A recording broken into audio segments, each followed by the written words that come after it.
എല്ലാ പ്രേക്ഷകർക്കും ദ ചോസൻ്റെ പുതിയ എപ്പിസോഡിലേക്ക് സ്വാഗതം.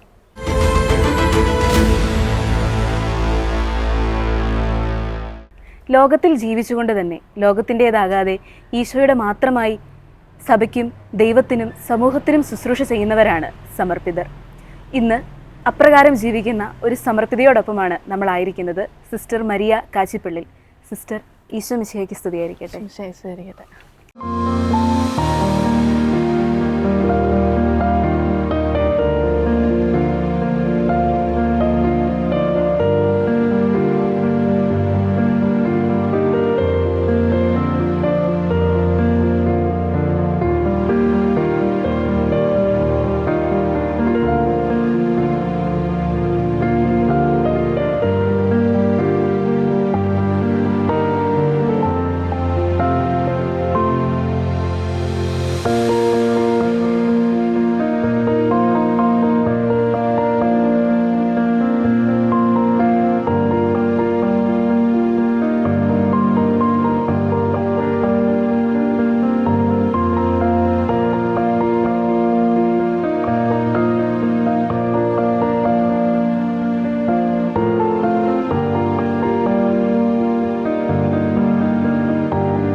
സിസ്റ്റർ, പൊതി എന്ന സ്ഥലത്തുള്ള ശാന്തിഭവൻ കോൺവെന്റിലാണല്ലോ സിസ്റ്റർ ഇപ്പോഴുള്ളത്.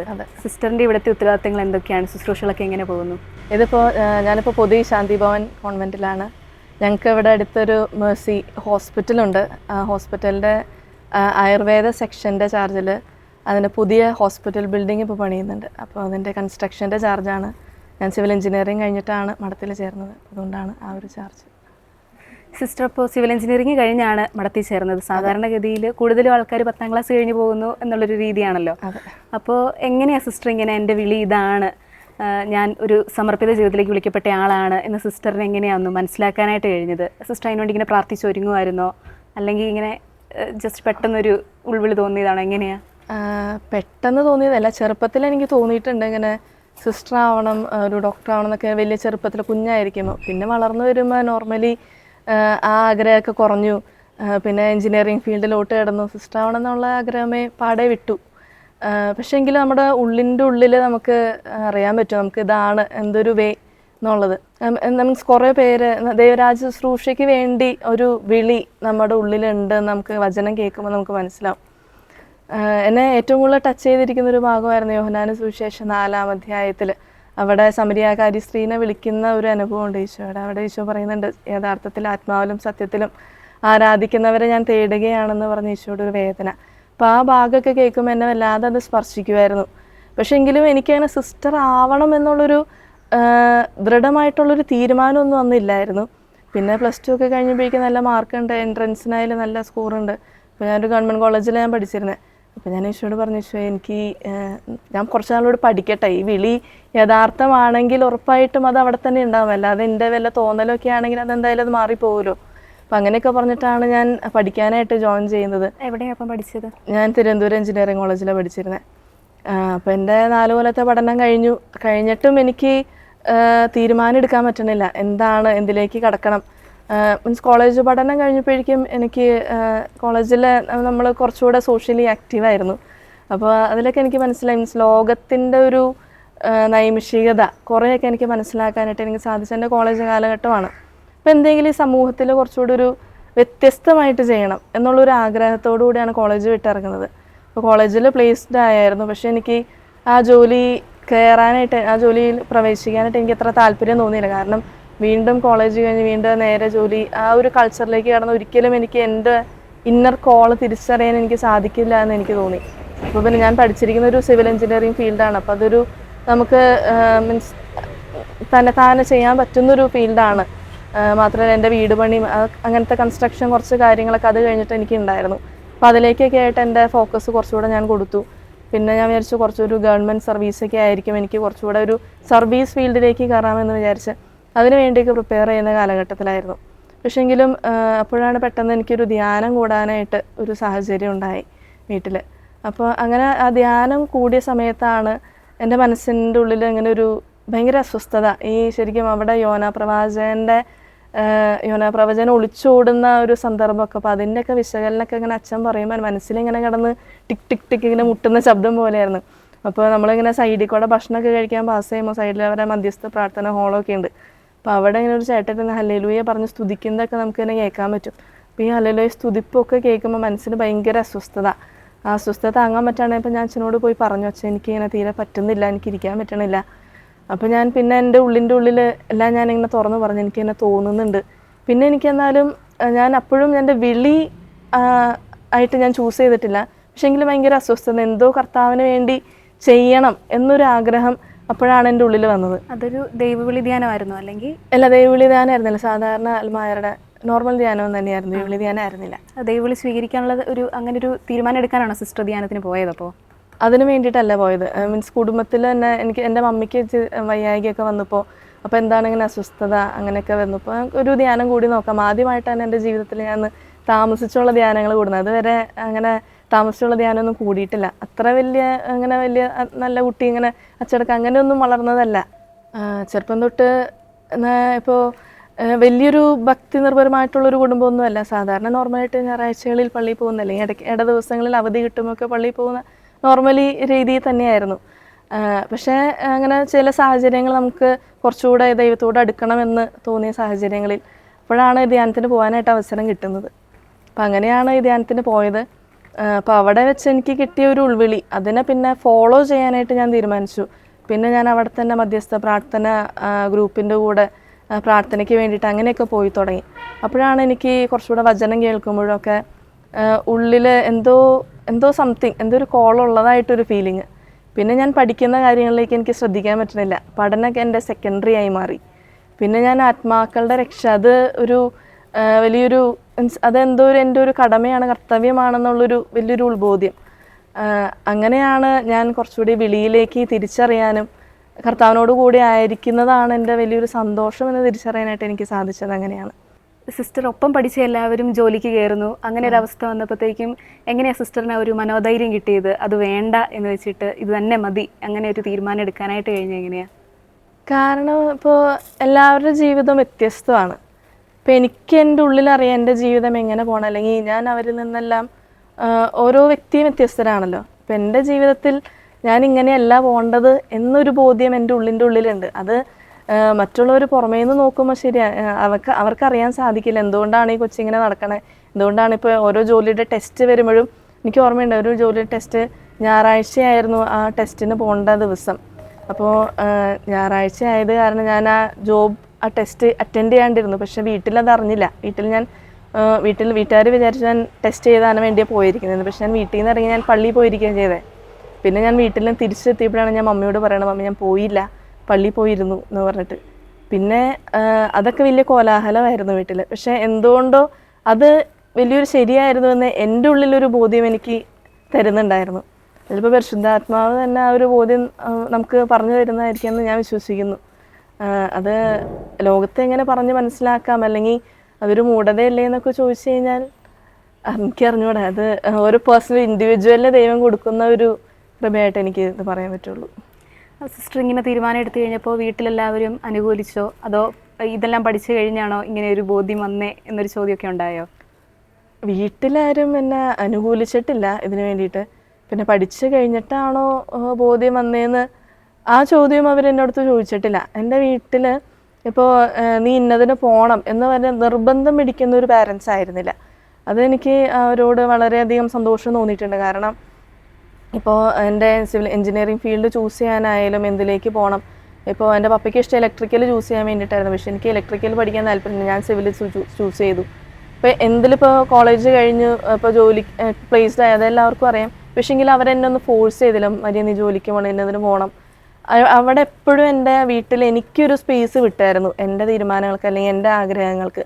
അപ്പോൾ അതുകൊണ്ടൊക്കെ തന്നെയാണ് ഇത്രയും കാര്യങ്ങൾ എനിക്ക് അന്വേഷിക്കാൻ, അല്ലെങ്കിൽ ഇപ്പോൾ ഞാൻ പഠനം കഴിഞ്ഞ് ഉടനെ മടത്തി ചേരുകയല്ല ചെയ്തത്.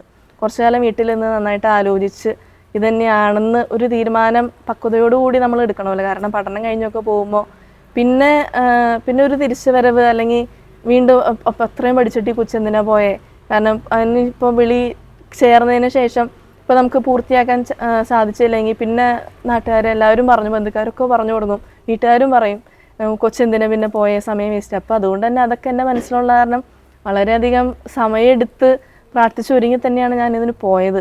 സിസ്റ്ററിൻ്റെ വീട്ടിലാരൊക്കെയാണ് ഉള്ളത്? എൻ്റെ വീട്ടിൽ പപ്പ, മമ്മി, ചേട്ടൻ, ചേട്ടൻ്റെ ഭാര്യ, 2 കുട്ടികൾ. അപ്പോൾ ചേട്ടനും എതിർപ്പൊന്നും ഇല്ലായിരുന്നു, അങ്ങനെയായിരുന്നോ? ഇല്ല, ചേട്ടനും ഇഷ്ടമല്ലായിരുന്നു, ആർക്കും ഇഷ്ടമല്ലായിരുന്നു പോകുന്നത്. ഈ SABS സഭാ സമൂഹത്തെക്കുറിച്ച് എങ്ങനെയാണ് അറിഞ്ഞത്? ഈ സമൂഹത്തിലേക്ക് വരാം എന്നുള്ളൊരു തീരുമാനം ഉണ്ടായത് എങ്ങനെയാണ്? SABS അറിഞ്ഞതെന്ന് പറഞ്ഞാൽ എൻ്റെ അമ്മാമ്മയുടെ 2 അനിയത്തിമാർ, എൻ്റെ അമ്മാമ്മമാർ 2 പേര് ഇവിടുത്തെ സിസ്റ്റേഴ്സാണ്. അപ്പോൾ ഞാൻ ചെറുപ്പം തൊട്ട് മമ്മി വെക്കേഷൻ കാലഘട്ടത്തിൽ അമ്മാമ്മമാരെ കാണാൻ വേണ്ടി ഞങ്ങൾ പോവായിരുന്നു. അപ്പോൾ അതിൻ്റെ തൊട്ടും ചെല്ലുമ്പോഴും അമ്മാമ്മ ഞങ്ങൾക്ക് സമ്മാനം തരും. അങ്ങനെ അപ്പോൾ അതുകൊണ്ട് എപ്പോഴും അമ്മാമ്മമാരെ കാണുക എന്നുള്ളത് ഭയങ്കര ഒരു ഇൻട്രസ്റ്റിംഗ് ഒരു ഫീൽഡായിരുന്നു. അപ്പോൾ അങ്ങനെയാണ് അമ്മാമ്മമാർ ഇതിനകത്ത് ഉള്ളത് കാരണമാണ് SABSനെ കുറിച്ച് അറിയാൻ സാധിച്ചത്. പക്ഷേ എങ്കിൽ അതിൻ്റെ ക്യാരസും അങ്ങനത്തെ ഒന്നും എനിക്ക് വലിയ ബോധ്യമൊന്നും ഉണ്ടായില്ല. അമ്മാമ്മമാരോട് സിസ്റ്റേഴ്സ് ഉണ്ട്, അത്രേ എനിക്കറിയുള്ളൂ. പിന്നീട് അവരാണ് എനിക്ക് ദിവ്യകാരുണ്യേശ്വരോടുള്ളൊരു സ്നേഹം എന്നിൽ വളർത്തിയത്, അമ്മാമ്മമാരെ. അപ്പോൾ എന്തുണ്ടായാലും ദിവ്യാനത്തിന് മുമ്പിൽ ഇരിക്കുമ്പോൾ നിൻ്റെ ആഗ്രഹങ്ങൾ പറയുക, ഇപ്പോൾ പരീക്ഷയുടെ ആയിരിക്കും, അന്നൊക്കെ നമുക്ക് അങ്ങനത്തെ കുഞ്ഞു കുഞ്ഞു ആഗ്രഹങ്ങളൊക്കെ ആണല്ലോ. അപ്പോൾ എന്ത് വിഷമമുണ്ടെങ്കിലും ഈശോയുടെ വ്യാനത്തിന് മുമ്പിൽ ഇരിക്കുമ്പോൾ പറയുക എന്നുള്ള അങ്ങനത്തെ ഒരു ക്യാരസം, ശരിക്കും ഈ സഭയുടെ ക്യാരസം എൻ്റെ ഉള്ളിൽ വളർത്തിയത് അവരാണ്.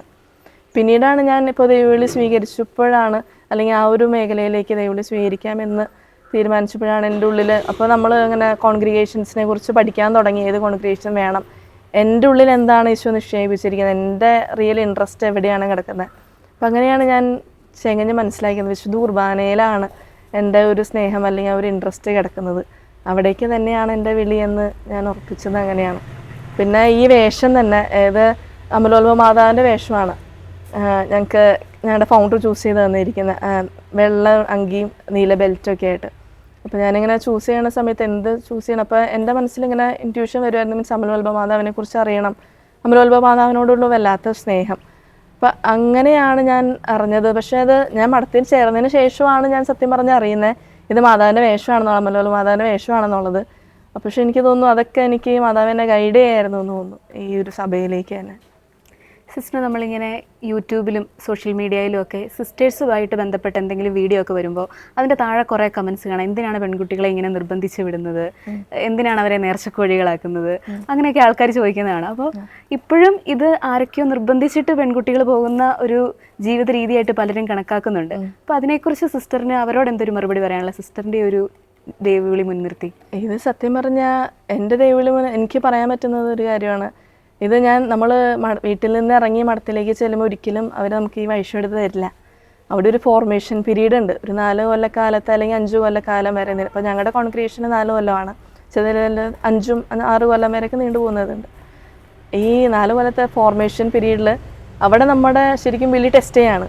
നമുക്ക് യഥാർത്ഥത്തിലുള്ള വിളിയുണ്ടോ, നമ്മളിപ്പോൾ വിളി ചെയ്ത് വന്നിരിക്കുന്നത് എന്തെങ്കിലും എവിടെന്നെങ്കിലും എന്തിനെന്നൊന്ന് ഒളിച്ചോടാൻ വേണ്ടിയിട്ടാണോ, അല്ലെങ്കിൽ എന്തെങ്കിലും ഒരു ലാഭത്തിന് വേണ്ടിയിട്ടാണോ, അവിടെയൊക്കെ നമുക്ക് തന്നെ മനസ്സിലാക്കാനും നമ്മളെ ഫോം ചെയ്യുന്നവർക്ക് മനസ്സിലാക്കാനും വേണ്ടിയിട്ടുള്ളൊരു ഫോർമേഷൻ കാലഘട്ടമാണ്. അപ്പോൾ അതെല്ലാം കഴിഞ്ഞ് ഒരാൾ എത്തുക എന്ന് പറയുമ്പോൾ അവിടെ ഒരിക്കലും മറ്റുള്ളവരെ നിർബന്ധത്തിൽ വന്ന് ഇരിക്കാൻ പറ്റില്ല. ഏതെങ്കിലും ഒരു പോയിന്റിൽ സ്വന്തം തീരുമാനം, ഈശോൻ്റെ മുമ്പിൽ അവിടെ ഒരു സമർപ്പണമുണ്ട്, അതിരിക്കാണ്ട് ഒരിക്കലും പരിശുദ്ധാത്മാവ് നമ്മളെ അനുവദിക്കില്ല. ഏതെങ്കിലും ഒരു നിമിഷത്തിൽ ആ വ്യക്തി സമർപ്പിച്ചിട്ടുണ്ടാവും, ആ ഈശോയ്ക്ക് മുമ്പിൽ സമർപ്പിക്കാതെ ഒരിക്കലും ഈ അങ്കി അണിയാനായിട്ട് കർത്താവ് അനുവദിക്കില്ല എന്ന് തന്നെയാണ് എനിക്ക് പറയാനുള്ളത്. കാരണം എൻ്റെ കൂടെ ഇപ്പോൾ ഫോർമേഷൻ കാലഘട്ടത്തിൽ ഉണ്ടായിരുന്ന പലരും, തുടങ്ങിയപ്പോൾ ആരംഭത്തിലുണ്ടായിരുന്ന പലരും അവസാനം വരെ നിന്നില്ല. അവസാനം ഞാൻ ഒറ്റയ്ക്കാണ് ഉടുപ്പിട്ടത് ഈ കൊല്ലം. അപ്പോൾ എനിക്ക് പറയാൻ പറ്റുക, അതൊരിക്കലും നിർബന്ധിച്ചാരും ഇടുന്നതല്ല, നമ്മുടെ ഉള്ളിലുള്ള നിർബന്ധമാണ് എന്നെ ഒരു സിസ്റ്ററാക്കി മാറ്റുന്നത്. സിസ്റ്റർ ഫോർമേഷൻ കാലത്തെക്കുറിച്ച് പറഞ്ഞല്ലോ. അപ്പോൾ ചിലപ്പോൾ ഇങ്ങനെ ദൈവവിളി സ്വീകരിക്കാനായിട്ട് ആഗ്രഹമുള്ള കുട്ടികൾക്കൊക്കെ ഒരു ആഗ്രഹം ഉണ്ടാവും, എന്താണ് ഇവിടുത്തെ രീതികൾ എന്നറിയാനായിട്ട്. അപ്പോൾ ഈ ഫോർമേഷൻ കാലത്തെക്കുറിച്ചൊന്ന് പറയാമോ? ഫോർമേഷൻ കാലം ഇപ്പോൾ നിങ്ങൾ +2 ഒക്കെ കഴിഞ്ഞാണ് വരുന്നതെങ്കിൽ നേരെ ആസ്പിറൻസിയിലോട്ട് കയറ്റാം. ആസ്പിറൻസി പീരീഡാണ്. ആസ്പിറൻസി പീരീഡ് ഒരു കൊല്ലത്തെ പീരീഡാണ്. അവിടെ നമ്മൾ ദൈവവിളി നമുക്ക് തന്നെ അറിയാൻ വേണ്ടിയിട്ട് ദൈവവിളി ഉണ്ടോ ഇല്ലയോ എന്ന് തീരുമാനിക്കേണ്ട ഒരു പീരീഡാണ് ആസ്പിറൻസി കാലഘട്ടം. പിന്നീട് നമ്മൾ കയറി പോകുന്നത് പോസ്റ്റ്ലൻസിയിലേക്കാണ്. പോസ്റ്റ്ലൻസി വീണ്ടും ഒരു കൊല്ലക്കാലമാണ് ഞങ്ങൾക്ക് പോസ്റ്റ്ലൻസി ഉണ്ടായിരുന്നത്. അവിടെ കുറച്ചുകൂടി ഈശോൻ്റെ ശിഷ്യത്വത്തിലേക്കുള്ളൊരു വിളിയാണ്. അവിടെ നമ്മുടെ എടുക്കാൻ പോകുന്ന വ്രതങ്ങളെക്കുറിച്ച് ആരംഭ കാലഘട്ടം ഇന്ന വ്രതങ്ങളാണ്, അല്ലെങ്കിൽ ഒരു ഉപേക്ഷയുടെ തലയൊക്കെ വരുന്നത് പോസ്റ്റ്ലൻസിയിലാണ്. പിന്നീട് നമ്മൾ പ്രവേശിക്കുന്ന നൊവിഷ്യേറ്റ് 2 കൊല്ലക്കാലമാണ്. അത് ഒരെണ്ണം കാനോനിക്കൽ ഇയർ എന്ന് പറയും. അവിടെ നമ്മൾ പുറം ലോകമായിട്ട് അധികം ബന്ധമൊന്നും ഉണ്ടാകത്തില്ല. വീട്ടിലേക്ക് വിളിക്കുകയോ അല്ലെങ്കിൽ മറ്റുള്ളവരായാലും അധികം നമ്മോട് സംസാരിക്കുകയൊന്നും ചെയ്യത്തില്ല. നമ്മളും ദൈവവുമായിട്ടുള്ളൊരു സംസാരത്തിലായിരിക്കും ആ കാനോനിക്കൽ ഇയർ എന്ന് പറഞ്ഞാൽ.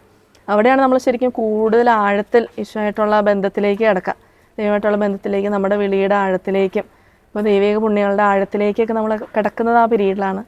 പിന്നീട് നൊവിഷ്യേറ്റ് സെക്കൻഡ് ഇയറിൽ കുറച്ചുകൂടെ സോഷ്യൽ അവയർനെസ്സും പുറം ലോകമായിട്ടുള്ളൊരു ബന്ധവും കാര്യങ്ങളൊക്കെയാണ് അവിടെ വരാം. അതിനുശേഷമാണ് നമുക്ക് നമ്മൾ വ്രതം സ്വീകരിക്കുക, ആദ്യ വ്രതം സ്വീകരിക്കുക.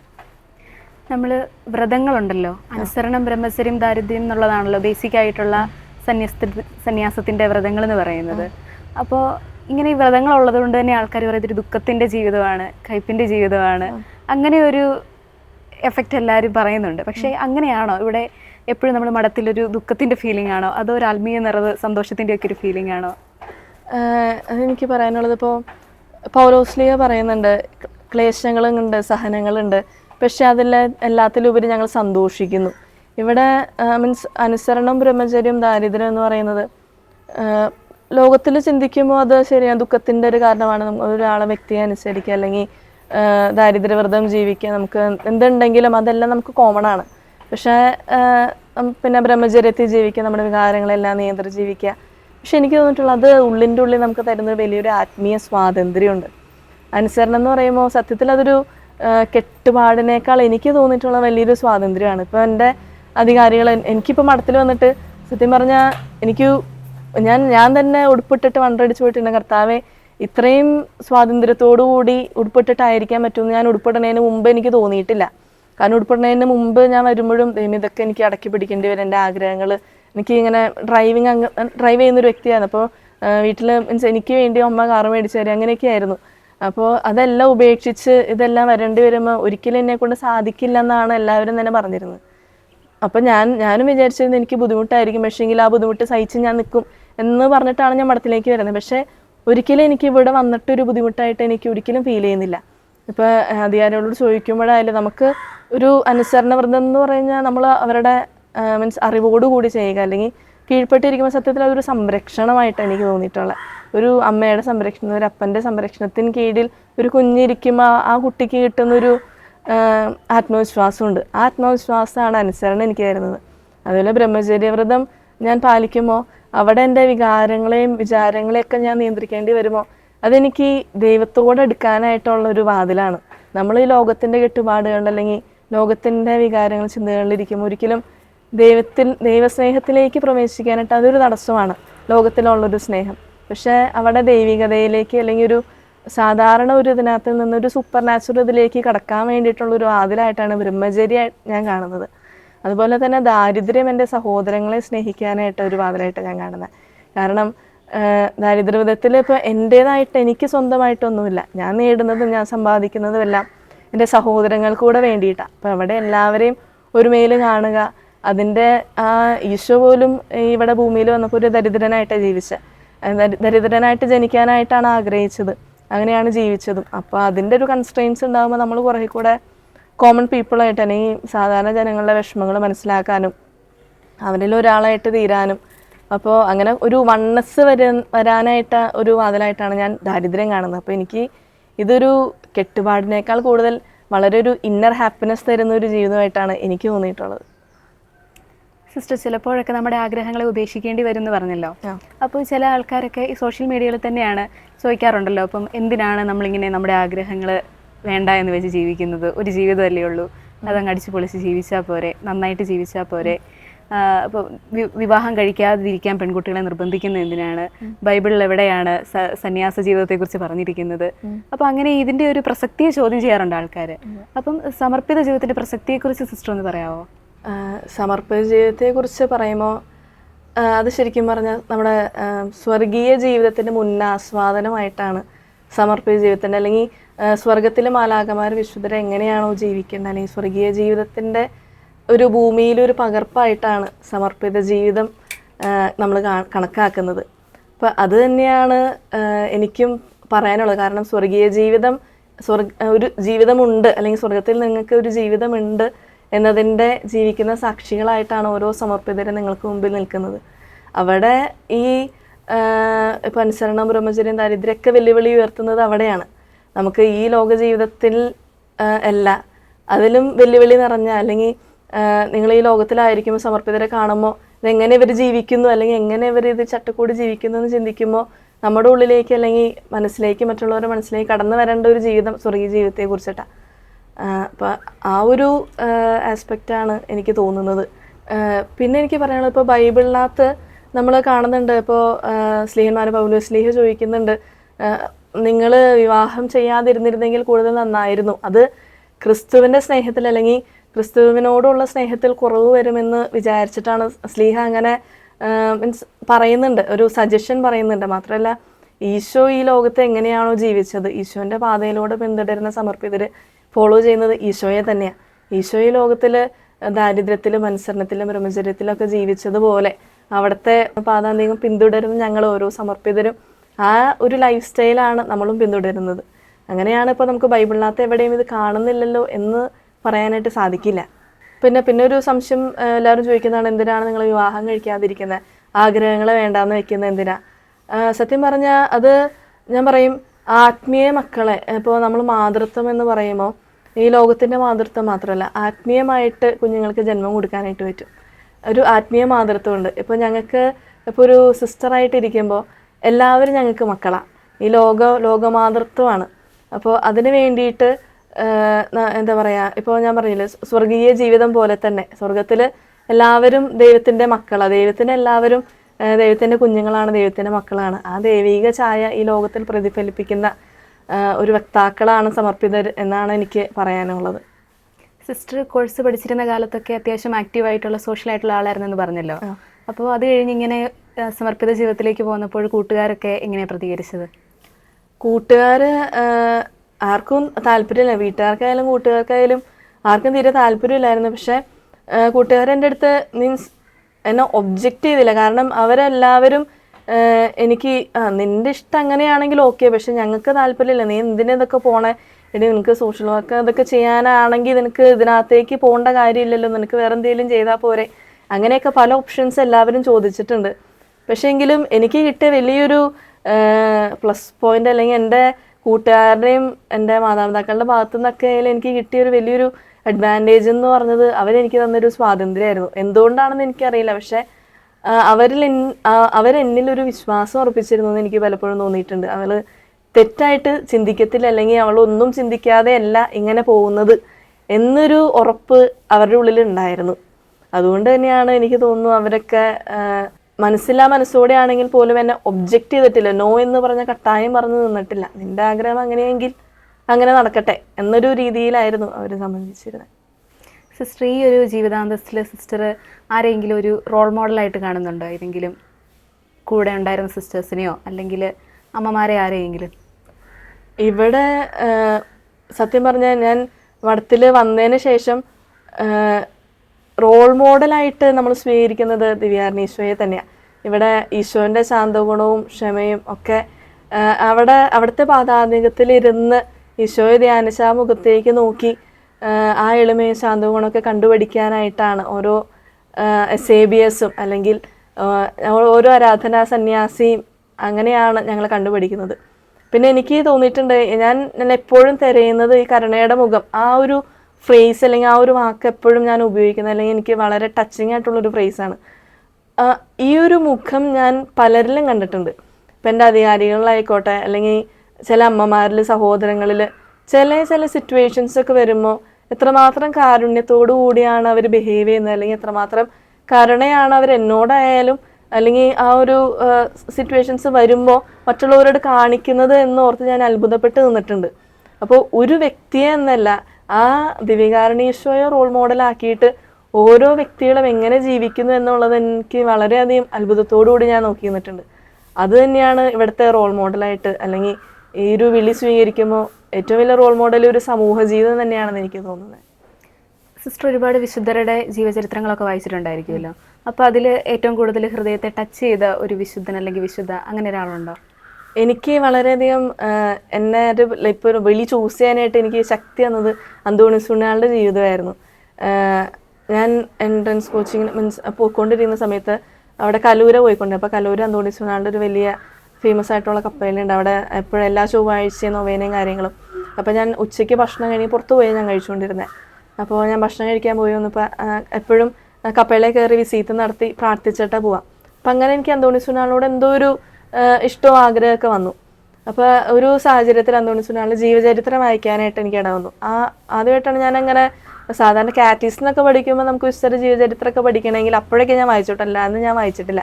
ഞാൻ തന്നെ സ്വന്തം ഇനീഷ്യേറ്റീവ് എടുത്ത് വായിച്ചത് ആദ്യം അന്തോണീസ് പുണ്യാളൻ്റെ ജീവചരിത്രമായിരുന്നു.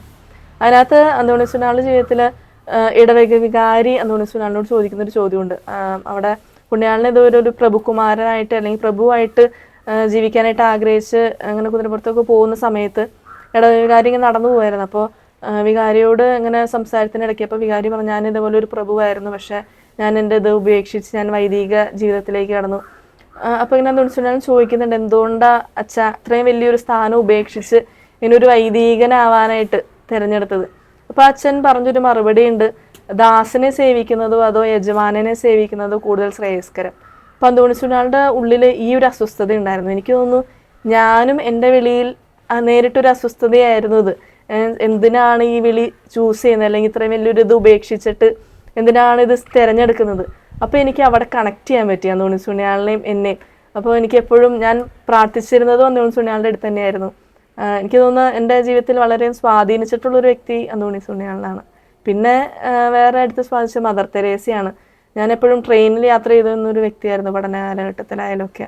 അപ്പോൾ ട്രെയിനിൽ എപ്പോഴും പോകുമ്പോൾ ജപമാല കൂടെ ചൊല്ലുമായിരുന്നു. മദർ തെരേസയുടെ ജീവിതത്തിൽ ഞാൻ വായിച്ചിട്ടുണ്ട്, മദർ തെരേസ എപ്പോഴും പോകുമ്പോഴും ജപമാല കയ്യിൽ എടുക്കാറുണ്ട്. അപ്പോൾ ഈ ജപമാല കയ്യിൽ പിടിക്കുമ്പോൾ ഞാൻ എപ്പോഴും മദർ തെരേസേനെ ഓർക്കും. അപ്പോൾ ആ ഒരു മോഡലും എൻ്റെ ജീവിതത്തിൽ അല്ലെങ്കിൽ എൻ്റെ പ്രവർത്തനങ്ങളിൽ മദർ തെരേസിനെ മാതൃകയാക്കാനായിട്ട് ഞാൻ ആഗ്രഹിച്ചിട്ടുണ്ട്. സിസ്റ്റർ, നമ്മൾ സമർപ്പിത ജീവിതം നയിക്കുന്നവരെ കർത്താവിൻ്റെ മണവാട്ടി എന്നൊരു വിശേഷണം കൊടുക്കാറുണ്ടല്ലോ. അപ്പോൾ ആ ഒരു വിശേഷണം എന്താ അർത്ഥമാക്കുന്നത്? ആ വിശേഷണം സിസ്റ്ററിന് എത്രമാത്രം ആത്മീയ ആനന്ദം തരാറുണ്ട്? കർത്താവിൻ്റെ മണവാട്ടി എന്ന് പറയുമ്പോൾ നമ്മൾ പറയുമ്പോൾ സഭ യേശുവിൻ്റെ മണവാട്ടിയാണ്. യുഗാന്ത്യത്തിൽ അവിടെ സഭയെ മൊത്തത്തിൽ മീൻസ് ഒരു മണവാട്ടി അല്ലെങ്കിൽ ഒരു സ്ത്രീപദം ഉപയോഗിച്ചിട്ടാണ് നമ്മൾ വിശേഷിപ്പിക്കുക. അപ്പോൾ സഭയുടെ വക്താക്കൾ അല്ലെങ്കിൽ സഭയുടെ ഒരു മുഖങ്ങളായിട്ട് നിൽക്കുമ്പോൾ ആ ഒരു വിശേഷണമാണ് സമർപ്പിതർക്കും നൽകുന്നത്. അപ്പോൾ സഭയുടെ ഹൃദയഭാഗത്താണ് ഓരോ സമർപ്പിതൻ്റെ അല്ലെങ്കിൽ ഓരോ സമർപ്പിതയുടെയും സ്ഥാനം എന്ന് പറയുന്നത്. ഹൃദയം എന്ന് പറഞ്ഞാൽ അതിൻ്റെ കോറാണ്.